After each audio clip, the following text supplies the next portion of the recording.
요한계시록 18장 14절 19절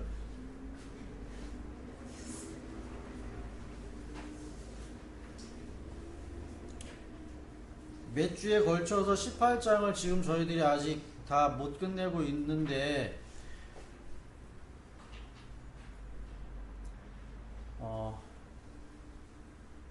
한 주라는 그런 시간이 여러분들에게 있어서 너무나 간격이 커요. 오늘 한 시간 말씀 딱 듣고 한 주간 딱 흘러서 다 잊어버린 다음에 다시 또 한 주간 한 시간의 말씀을 들으면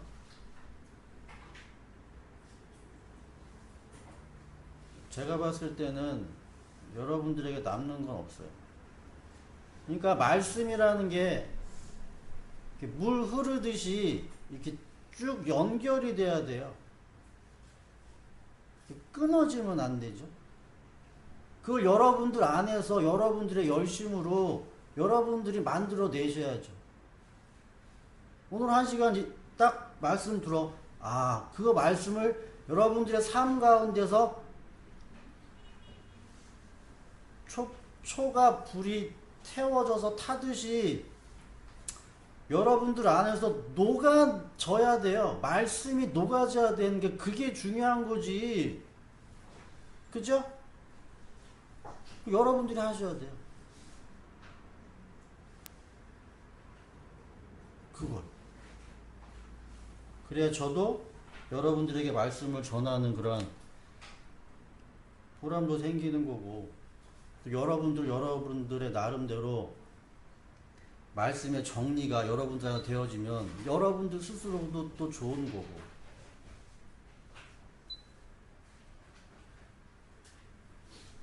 그러니까 여러분들이 생각을 하셔가지고 좀 말씀이 이렇게 연결이 될 수 있도록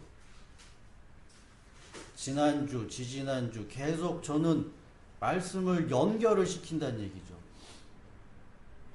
지난주 여러분들이 무슨 이야기를 여러분들이 들으셨는지 머릿속에 담고 있어야지 오늘 제가 여러분들이 하는 이야기가 여러분들이 또 연결이 돼서 하나하나 차곡차곡 이렇게 쌓이게 되어야지.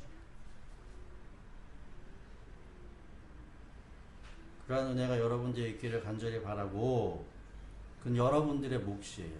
여러분들이 얼마만큼 하느냐 하지 않느냐에 달려있는 거죠. 그건 제가 도시락 싸들고 다니면서 여러분들 쫓아다니면서 할 수 있는 일이 아니에요. 여러분들의 신앙이에요.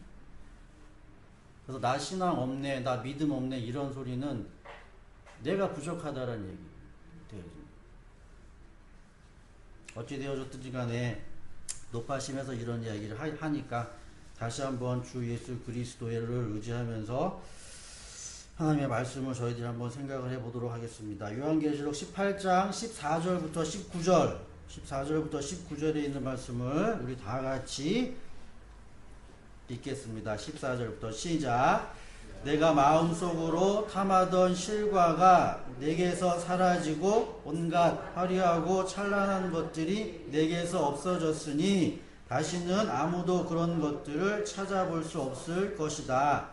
그 도시 때문에 부자가 된 이런 상품을 파는 상인들은 그 도시가 당하는 고문이 두려워서 멀리 서서 울며 슬퍼하면서 말하기를 화를 입었다. 고운 모시옷과 자주색 옷과 빨간색 옷을 입고 금과 보석과 진주로 꾸민 큰 도시야.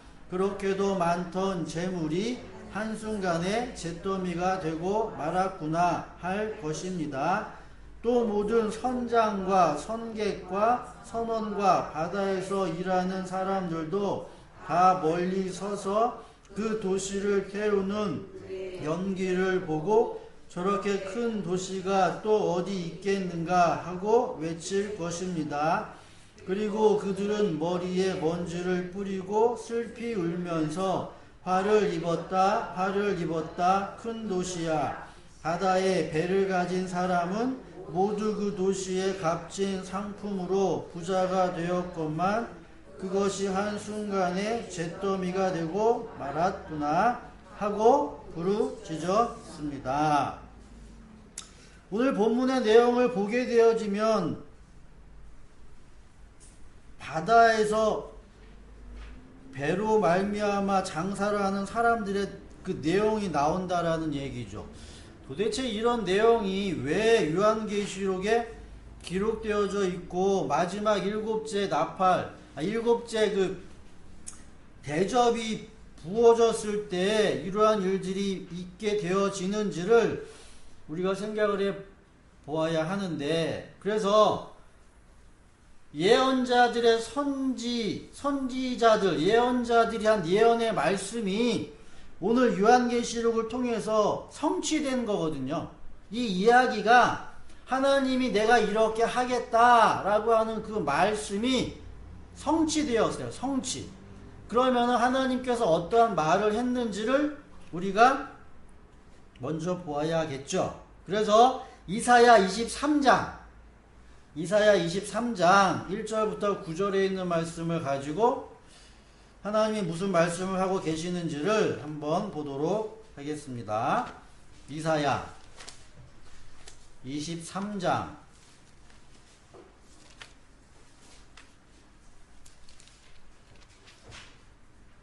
1절부터 9절.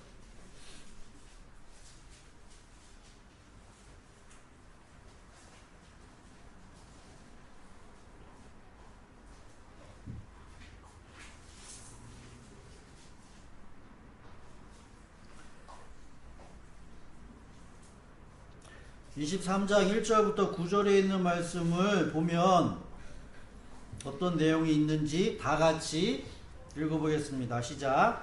이것은 두로를 두고 하신 엄한 경고의 말씀이다. 다시스의 배들아, 너희는 슬피 울어라. 두로가 파멸되었으니 들어갈 집도 없고 닻을 내릴 항구도 없다. 키프로스에서 너희가 이 소식을 들었다. 항해자들이 부유하게 만들어준 너희 섬 백성들아, 시돈의 상인들아, 잠잠하여라. 사월의 곡식 곧 나일의 수확을 배로 실어들였으니 두로는 곧 문 나라의 시장이 되었다. 그러나 너 시돈아, 너 바다의 요새야, 내가 수치를 당하였고 너의 어머니인 바다가 너를 버리고 이렇게 말한다. 나는 산고를 겪지도 않았고 아이를 낳지도 못하였다. 아들들을 기른 일도 없고 딸들을 키운 일도 없다. 두로가 파멸되었다는 소식이 이집트에 전해지면 이집트마저도 충격을 받고 낙심할 것이다. 베니게의 주민아, 스페인으로 건너가거라. 섬나라 백성아, 슬피 울어라. 이것이 너희가 그렇게 좋아하던 도성 두로냐? 그토록 오랜 역사를 가지고 저 먼 곳에까지 가서 식민지를 세우던 도성이냐? 빛나는 왕관을 쓰고 있던 두로, 그 상인들은 귀족들이요, 그 무역상들은 세상이 우러러 보던 사람들이었는데 두로를 두고 누가 이런 일을 계획하였겠느냐? 그 일을 계획하신 분은 만군의 주님이시다. 온갖 영화를 누리며 으스대던 교만한 자들을 비천하게 만드시고 이 세상에서 유명하다는 자들을 보잘것없이 만드시려고 계획을 세우셨다. 이 두로라는 나라에 다시스라는 그러한 지방의 배, 다시스는 여러분들이 아시는 대로 요나서에서도 언급되어져 있는 그러한 내용들이 쭉 있죠. 그래서 하나님이 이 두로라는 해안가에 근접한 나라라고 여러분들이 이해를 하시면 됩니다. 바다 근처 해상 무역을 했었던 그러한 나라들이 하나님의 진노로 말미암아 이제 멸망당하게 되어지고, 그래서 그 도시를 통해서 짭짤한 수입들을 올렸던 배의 상인들이 슬퍼하고 한탄하고 애통해하는 모습들이 성경에 기록되어져 있죠. 동일한 내용이 에스겔 27장에도 기록되어져 있어요. 에스겔 27장 또 보도록 할게요. 에스겔 27장. 성경에 이런 말씀이 많이 언급되어져 있어요. 많이. 에스겔 27장 25절부터 볼게요. 27장 두로에 대한 애가 나오죠? 또 나와요. 그러니까 선지자들, 예언자들을 통해서 하나님은 지속적으로 계속해서 이야기를 하고 있다라고 여러분들이 이해하시면 돼요. 귀에 진짜 딱지가 앉을 정도로 계속해서 이야기를 하고 있어요. 27장 25절부터 마지막에 있는 말씀까지 또 함께 읽어볼게요. 시작. 다시스의 배들도 내 물품들을 싣고 항해하였다. 너는 화물선에 무겁게 물건을 가득 싣고 바다 한가운데로 나갔다. 너의 선원들이 너를 데리고 바다 깊은 데로 나갔을 때에 동풍이 바다 한가운데서 너를 파손시켰다. 내가 멸망하는 날 재물과 상품과 무역품과 내 선원과 내 선장과 배의 틈을 막아주는 사람과 무역품을 거래하는 사람과 배에 탄 모든 군인과 배에 탄 사람들이 모두 바다 한가운데에 빠진다. 내 선장들의 울부짖는 소리에 해변 땅이 진동한다. 노젓는 사람이 모두 배에서 내린다. 선원들과 사람들이 모두 무트로 올라와서 파손된 너를 애석해 하면서 큰 소리로 목 놓아 울고 비통하게 울부짖는다. 머리에 티끌을 끼얹으며 재 속에서 뒹군다. 내 죽음을 애도하여 그들이 머리를 빡빡 밀고 굵은 베옷을 입으며 너 때문에 마음이 아파 울고 슬피 통곡할 것이다. 그들이 너를 애도하여 애가를 부르며 내 죽음을 이렇게 슬퍼할 것이다. 바다 한가운데서 두로처럼 파멸된 사람이 누구냐? 내가 무역품을 싣고 여러 바다로 나갈 때에 너는 여러 백성을 충족시켜 주었다. 내 많은 재물과 무역품으로 세상의 왕들을 풍부하게 만들어 주었다. 그러나 이제 내가 파손되어 깊은 바다에 잠기니 내 무역품과 너와 함께 있는 선원이 너와 함께 깊은 빠져버렸다. 섬에 사는 사람들이 내 소식을 듣고 놀라며 그들의 왕들이 크게 두려워하여 얼굴에 수심이 가득했다. 문 민족의 상인들이 너를 비웃는다. 멸망이 너를 덮쳤으니 이제 아무것도 아니다. 우리가 성경에 있는 말씀을 이렇게 읽으면 도대체 이러한 말씀이 나랑 무슨 관계가 있냐라고 여러분들이 생각을 하실 텐데, 지금 이러한 내용을 여러분들이 이미 겪었어요. 여러분들이. 근데 여러분들이 그 사실을 모르고 있는 것 뿐이죠. 이미 여러분들이 다 겪었음에도 불구하고 여러분들이 이 사실을 모르고 있다는 얘기. 그래서 오늘은 이러한 내용을 우리들에게 이해하기에 앞서서 먼저 여러분들이 생각해야 할 것은 뭐냐면, 역사라는 것이 중요해요. 우리가 이 역사라는 곳에서 살고 있기 때문에 중요한데, 지금 여러분들이 가지고 있는 이 생각, 다시 말하면 지금 여러분들이 가지고 있는 이 사고방식은 현대의 사고방식이에요. 옛날의 사고방식이 아니라고요. 옛날 사람들이 생각했었던 그런 생각과 현대, 요즘 사람들이 가지고 있는 생각은 다르다고요. 여러분들이 그만큼 지능이 높아서 다른 게 아니라 그만큼 문화, 문명, 도시가 변했다라는 얘기예요. 여러분들의 생각이 변하는 건 환경이 변한 거예요. 환경. 진화에서 이야기하고 있는 환경. 옛날 사람들은 휴대폰 같은 거 없었죠? 요즘은 휴대폰 다 어린아이들도 가지고 있죠? 그럼 생각이 달라질 수밖에 없다. 휴대폰을 휴대폰이 없었던 시절에 살았던 사람들의 생각과 휴대폰을 가지고 있는 사람들의 생각은 다르다고요.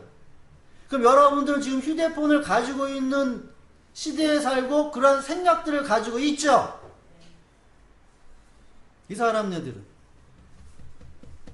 사람네들은 전혀 그런 생각이 없었죠?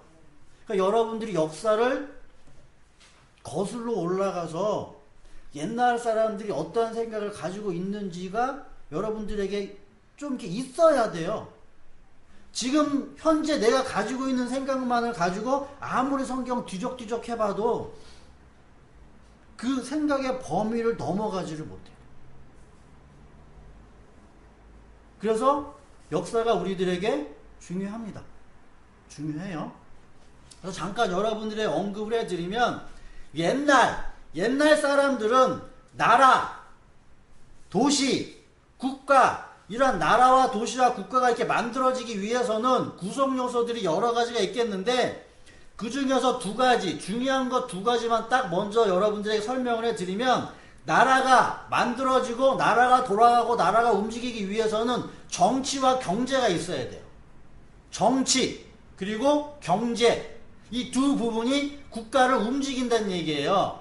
근데 아주 고대, 아주 옛날에는 이 정치와 경제 중에 무엇이 중요했냐라고 하면 정치가 중요했어요. 정치.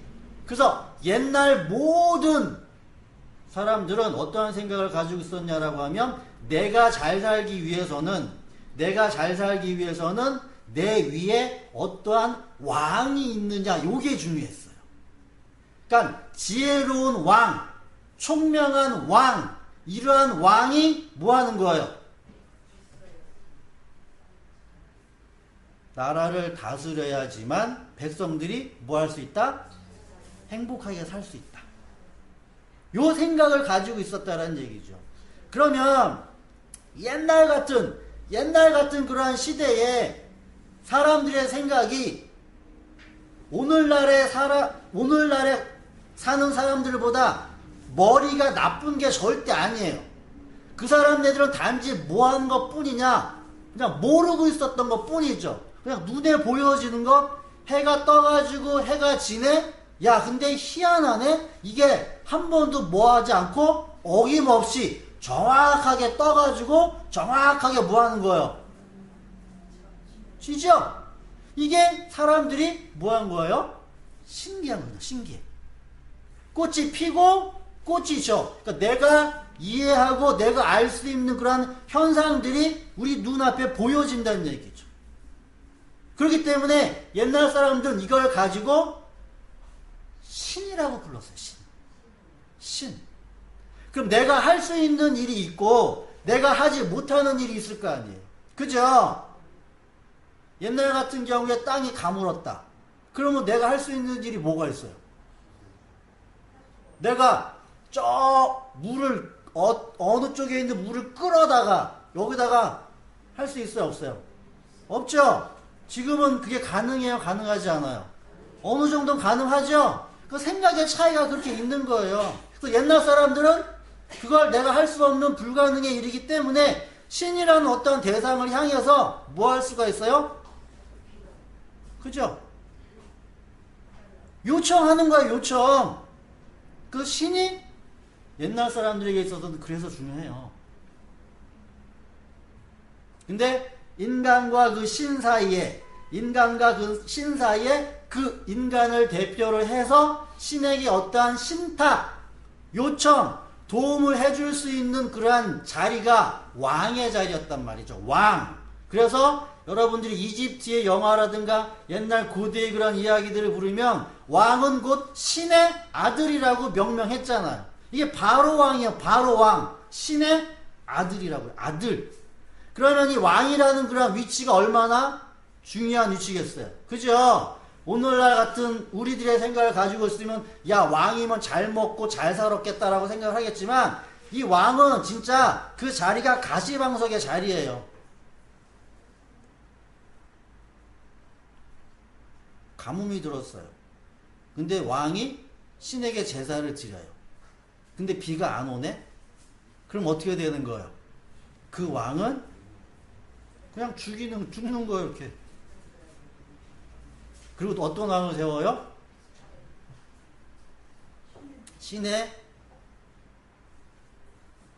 신에게 뭐 하는 거야? 제사를 들어서 올렸을 때 그거를 뭐 할 수? 응답받을 수 있는 그런 왕. 옛날 사람들의 사고방식이었다. 그 성경에 그런 내용들이 다 있어요. 그래서 사무엘상 18장 7절에 보면 여러분들이 중요한 얘기가 있죠. 사울은 몇이요? 천천. 다윗은 뭐예요? 만만이 그런 거예요. 그래서 사울보다 다윗이 뭐 한 거예요? 힘이 센 거죠. 그래서 다윗을 누구로 만들자? 우리나라의 왕으로 세우자. 그래야 우리들이 뭐 할 수 있다? 행복하게 살 수 있다라는 것이죠. 그래서 사무엘상 18장 7절 그렇게 이야기를 하고 있고, 또한 21장 22장의 내용을 보면 사무엘상 20장부터 어떤 내용이 있게 되어지냐라고 하면 사울이 이제 다윗을 시기해요. 그래서 다윗을 죽이려고 한다는 얘기죠. 그래서 사울의 아들 요나단이 친구잖아요. 다윗과 친구잖아요. 그래서 내가 아버지의 마음을 한번 떠봐가지고 아버지가 어떤 생각을 가지고 있는지를 내가 너한테 이야기를 해주겠다라고 해가지고 아버지의 그 의중을 떠서 다윗이 죽겠구나 라는 걸 알죠. 그래가지고 어떤 행동을 해요? 화살을 쏘죠. 화살을 쏘가지고서는 다윗이 멀리 피하고 도망가게 하라고 하는 내용이 사무엘상 20장에 나온다고요. 근데 21장에 보면은 다윗이 어디로 도망가자라고 하면 왕 밑으로 도망가요. 그래서 한번 볼게요. 사무엘상 21장 10절부터 15절에 있는 말씀. 이거 한번 볼게요. 사무엘상 21장.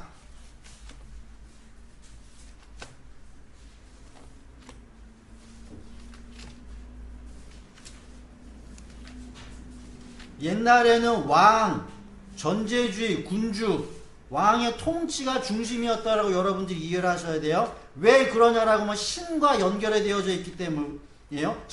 모든 이방 나라들, 그래서 이스라엘 백성들이 자기네들이 왕이었음을 그렇게 근심해서 주변에 있는 나라들은 다 왕이 있었거든요. 그래서 우리나라에도 왕을 좀 세우자 그렇게 이야기를 한 거죠. 사무엘상 21장 10절부터 15절에 있는 말씀을 보면 어떤 내용이 있는지. 21장 10절. 그래서 이 21장 1절에 보면은 아히멜렉이라는 이러한 사람 제사장에게 가가지고 다윗이 가서 떡을 얻어먹는 내용이 여기 나오는 것. 제사장의 떡. 이 떡이 예수님이 말씀을 하시죠. 이 내용이 여기 있는 거예요. 그래서 10절부터 보면 10절부터 15절 다 같이 읽어볼게요. 시작. 다윗이 거기를 떠나 그날로 사울에게서 도망하여 가드왕 아기스에게로 갔다. 아기스의 신하들이 왕에게 보고하였다. 이 사람은 분명히 저 나라 왕 다윗입니다.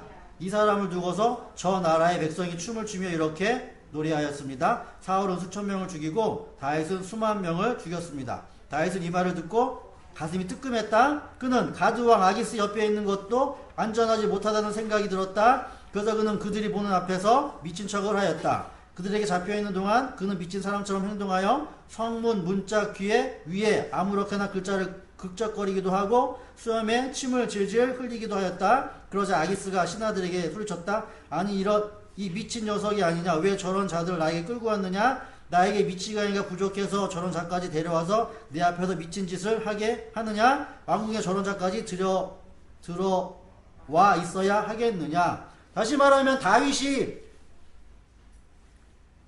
그 당시에는 왕 중심이었기 때문에 왕의 보호 아래로 가야 돼요. 왕의 보호 아래로.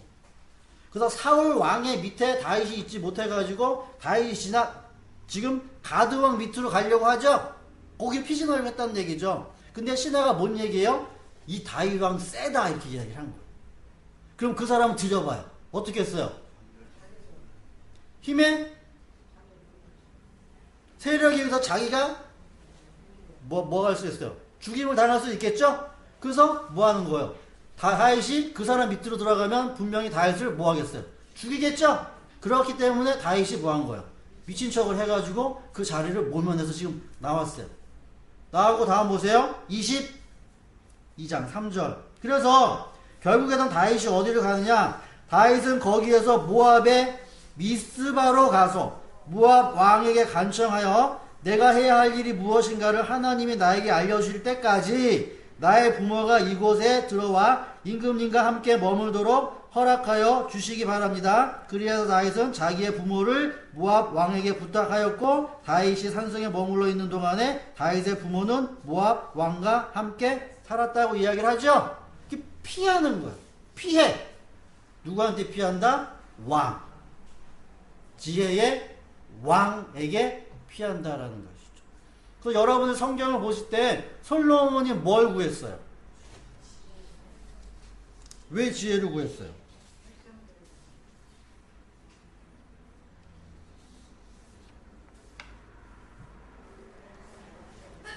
열왕기상 3장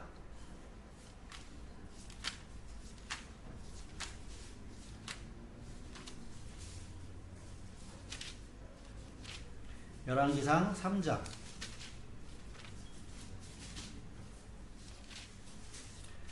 3절부터 쭉 이야기를 하고 있는데 열왕기상 3장 3절부터 쭉 이야기를 하는데 10절 보세요.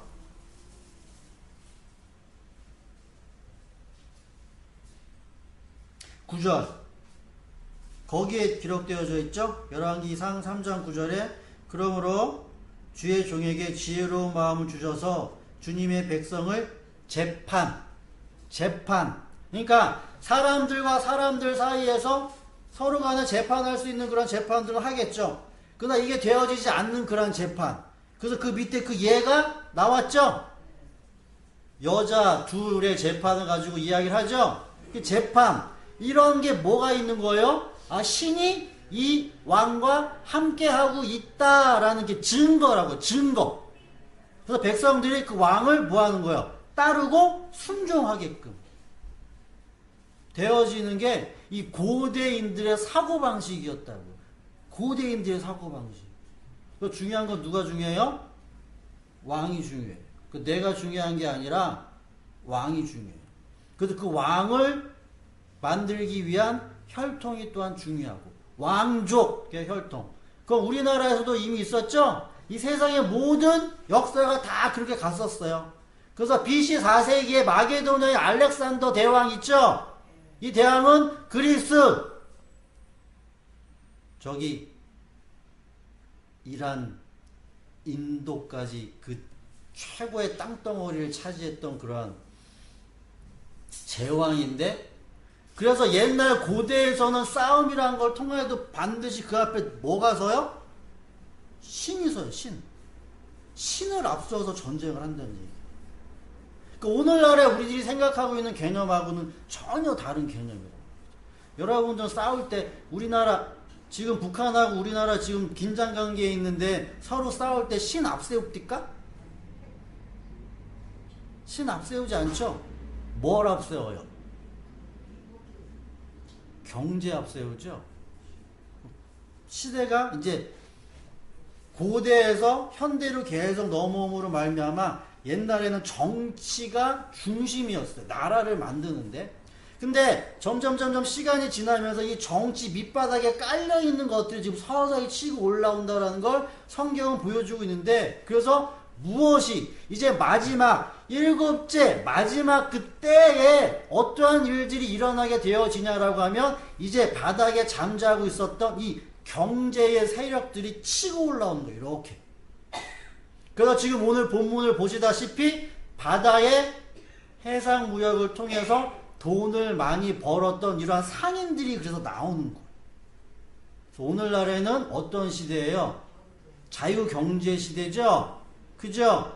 경제, 다시 말하면 경제가 활성화되기 위해서는 뭐가 중심이 되어져야 하냐면 그것을 사고 팔 수 있는 시장이 중심이 돼요. 시장.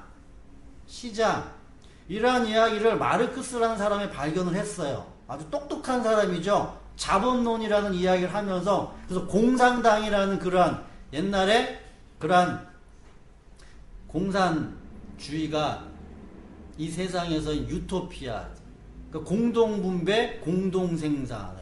여러분들이 다 익히 아는 내용들이죠. 마르크스라는 사람이. 왜? 그래서 자본주의라는 것이 어떠한 위험 요소를 가지고 있는지를 마르크스라는 사람이 이미 간파를 했어요. 그러니까 자본주의는 이 세상을 병들게 한다라고 이야기했다는 얘기죠. 그러니까 성경에서 동일한 이야기를 하고 있는 거예요. 그래서 보세요. 근데 지금 우리들이 살고 있는 이 세대는 무슨 세대다? 자본주의. 자본주의. 여러분들이 그 틀 안에서 뭐 하고 있어요? 살고 있어요. 그래서 벗어날 수가 없죠. 그럼 그 자본주의 생각들이 어디까지 흘러 들어오겠어요? 교회까지도 흘러 들어와요. 그게 바탕이 된다고, 바탕이 돼요. 그래서 교회가 돈 없으면 움직이지 못하는 세상이 되어졌다는 얘기죠. 여러분들도 지금까지 교회 역사 속에서 보아왔다는 얘기죠.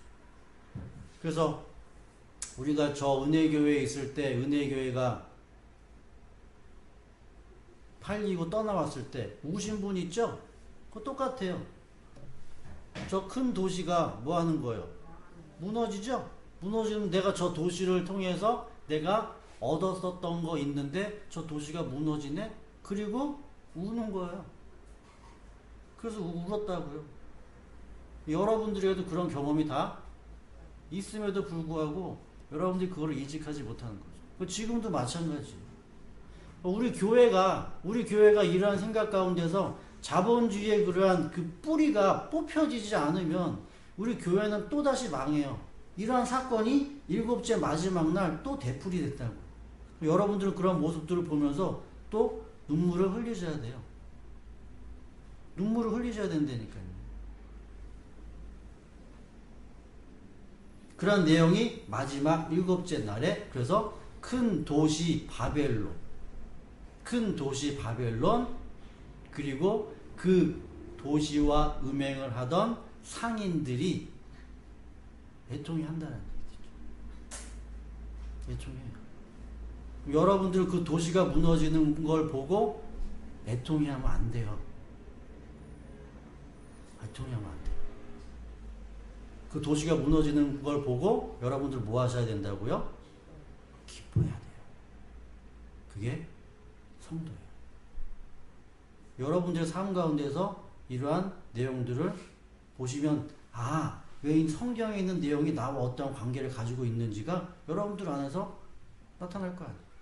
나는 계속 쥐고 싶거든요. 자본이라는 거, 돈이라는 거. 쥐고 싶다는 얘기. 오늘 교동문 있죠? 또 있죠? 오늘 교동문. 너희는 뭐 해라? 염려하지 말라라고 이야기하죠. 염려하잖아. 염려하잖아.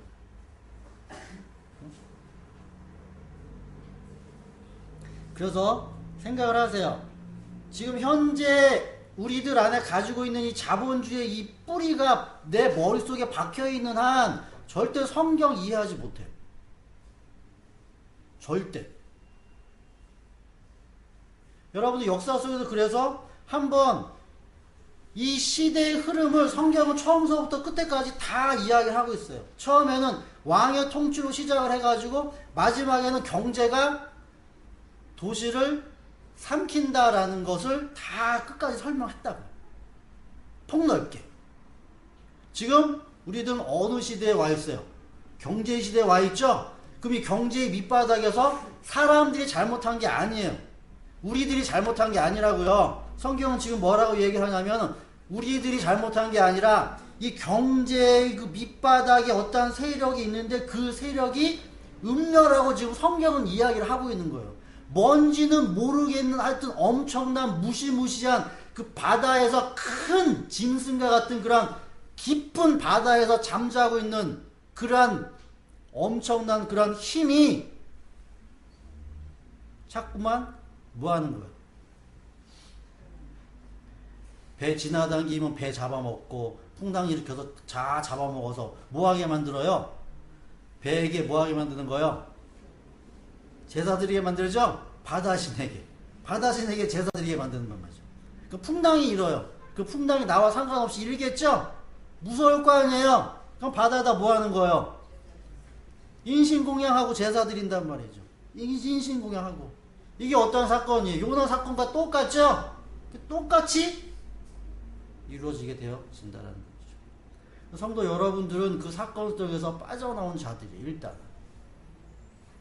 자본주의가 내 안에서 어떻게 뿌리 뽑히는지를 여러분들의 삶 가운데서 하나하나씩 경험을 하시는 거죠. 그래서 결론적으로 여러분들에게 말씀을 드리면 이 세상 나라는 나 중심적인 나라예요. 이 세상 나라는 돈 중심이고 이 세상 나라는 나 중심이에요. 근데 하나님의 나라는 주 중심이죠. 주. 로마서 14장 8절과 9절에 있는 말씀을 보면 거기 뭐라고 기록되어져 있냐면 로마서 14장 8절과 9절 우리가 살아도 주를 위하여 살고 죽어도 주를 위하여 죽나니 그러므로 사나 죽으나 우리가 주의 것이다. 살아도 주를 위해서 죽어도 주를 위해서. 이 말이 무슨 의미냐라는 거죠. 주님이 주시는 대로 살아란 얘기예요. 주는 대로. 이게 만나죠? 만나. 하루 만나. 일용할 양식이라고 얘기하는 이 만나. 하루 먹을 거. 그거 다음날 거 미리 챙기면 된다 안 된다? 썩죠? 썩어요. 그날 수고 그날의 족하다. 네 미래 앞날 머리 한 터럭도 자라게 하지 못하는 그 지혜를 가지고 니네들이 어떻게 미래를 설계하고 미래를 계획하느냐. 그날의 족하다. 그날 감사하면서 그날 벌어먹고 살아라. 자본은 그게 아니잖아요. 자본은 뭐예요? 잉여죠. 잉여. 두 개 팔으면 네 개를 해서 두 개에서 두 개가 남을 수 있게. 이 남는 걸 부라고 해요. 부. 성경에서 가난은 뭐예요?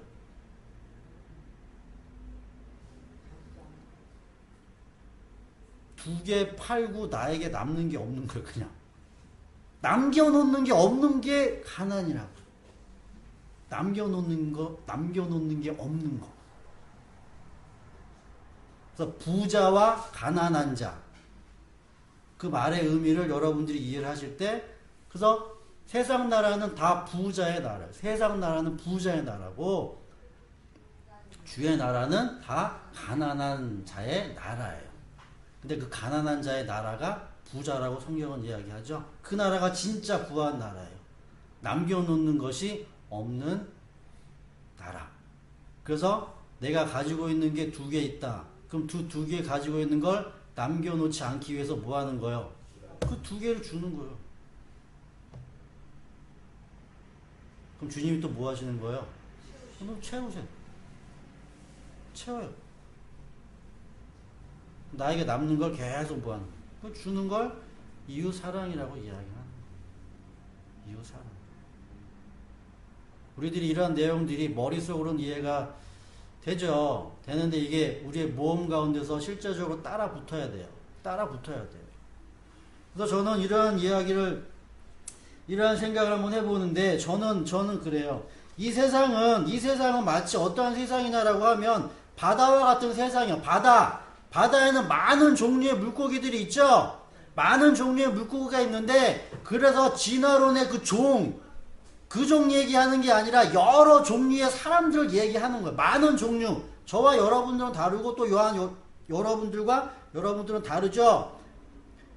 이 세상에는 많은 종류의 사람들이 살고 있는데 그 사람이 하나님의 자녀인지 하나님의 자녀가 아닌지 분별이 안 되죠. 그러면 어떻게 해야 되겠어요? 섞여 산단 말이에요. 섞여 살고 있어요. 섞여 살고 있는데 저 사람이 하나님의 자녀인지 자녀가 아닌지 물어봐야 되죠. 그 길거리에 많은 사람들이 이렇게 지나다니면 그 사람한테 가가지고 예수 믿으세요? 이렇게 물어봤을 때 그 사람이 예수 믿습니다 라고 얘기하면 뭐 하는 거야? 일단 아, 저 사람 예수 믿고 나도 예수 믿으니까 한 가족이구나 라는 이렇게 이해를 할 수가 있겠죠? 그래서 이 세상에서는 말이 필요한 거예요. 말. 근데 이제 하나님의 교회 다닙니다라는 걸로 끝나는 것이 아니라 더 깊이 들어가가지고 뭐 하는 거예요? 묻는 거죠? 십자가의 의미가 뭐냐?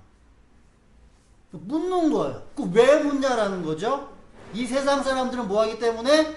다 섞여 있기 때문에 그 사람들 가운데 좋은 물고기, 나쁜 물고기를 가리기 위해서 일단은 가리기 위해서 말을 하는 거예요.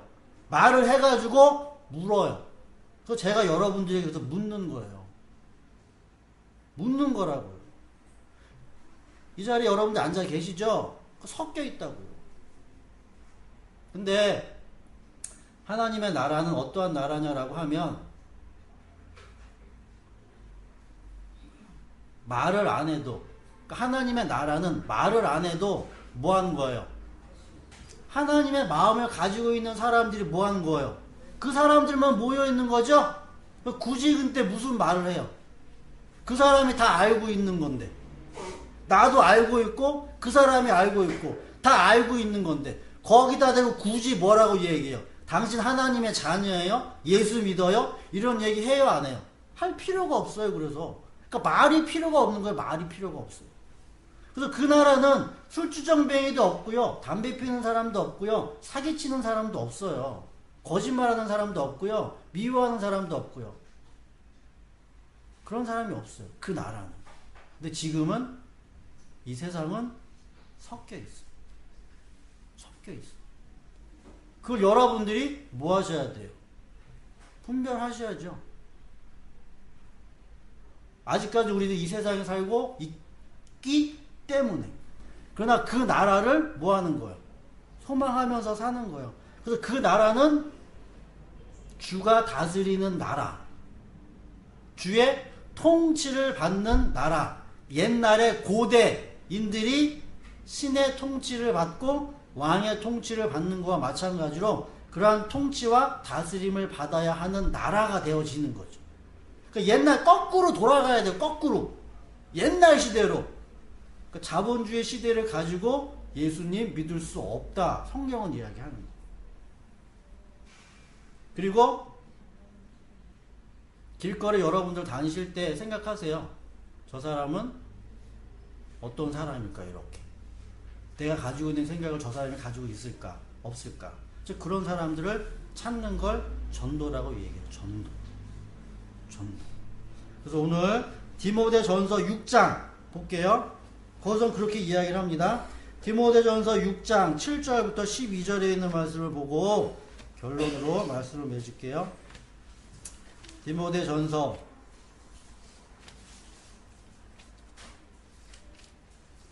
6장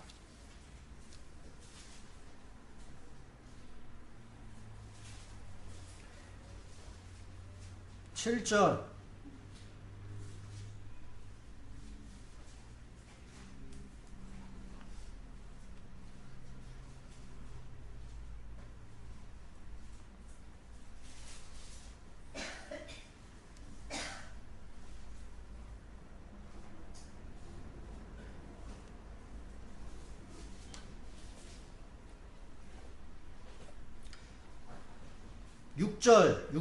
6절부터 12절에 있는 말씀까지 다 같이 시작. 자족할 줄 아는 사람에게는 경건은 큰 이득을 줍니다. 우리는 아무것도 세상에 가지고 오지 않았으므로 아무것도 가지고 떠나갈 수 없습니다. 우리는 먹을 것과 입을 것이 있으면 그것으로 만족해야 할 것입니다. 그러나 부자가 되기를 원하는 사람은 유혹과 올무와 여러가지 어리석고도 해로운 욕심에 떨어집니다. 이런 것들은 사람을 파멸과 멸망에 빠뜨립니다. 돈을 사랑하는 것이 모든 악의 뿌리입니다. 돈을 쫓다가 믿음에서 떠나 헤매이기도 하고 많은 고통을 겪기도 한 사람이 더러 있습니다. 하나님의 사람이여 그대는 이 약한 것들을 피하십시오. 의와 경건과 믿음과 사랑과 인내와 온유를 쫓으십시오. 믿음의 선한 싸움을 싸우십시오. 영생을 얻으십시오. 하나님께서는 영생을 얻게 하시려고 그대를 부르셨고 또 그대는 많은 증인들 앞에서 훌륭하게 신앙을 고백하였습니다. 라고 이야기를 하고 있습니다. 불교에서 이야기하는 공수의 공수거의 의미가 아니에요. 그 의미가 아니란 얘기죠.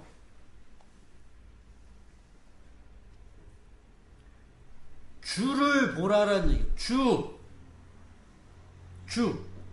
그분의 통치와 다스림. 자족. 스스로 자족할 수 있는 대로 너의 은혜가 이렇게 족하다 사도 바울에게 가시를 제거해달라고 했을 때 네가 그대로 그게 뭐 좋겠다라고 이야기를 하죠. 있는 대로 너가 지금 평생 동안 사글세 사는 거 네가 그 은혜다라고 하면 그거 뭐 하는 거예요? 받아들이면서 사는 거. 받아들이면서. 그게 내 마음에는 없기 때문에 그 마음이 나에게 오면 그 마음이 주님에게 주시는 마음으로 알아라. 이런 거. 알아라. 조금만 더, 조금만 더, 조금만 더. 넓게, 넓게, 넓게. 많이, 많이, 많이. 남겨놓자, 남겨놓자, 남겨놓자. 라는 건 사단의 생각이라고 성경은 이야기를 합니다. 그리고 그 남겨놓은 걸로 말미암아 반드시 멸망이라는 그 파괴의 그 검은 손길이 찾아온다. 성경은 이야기하는 거예요. 그 말을 너희들이 믿느냐, 믿지 않느냐. 그거죠. 그래서 우리들이 하늘나라에 가는 게 목적이 아니에요. 그 나라 가면 뭐 할 건데요?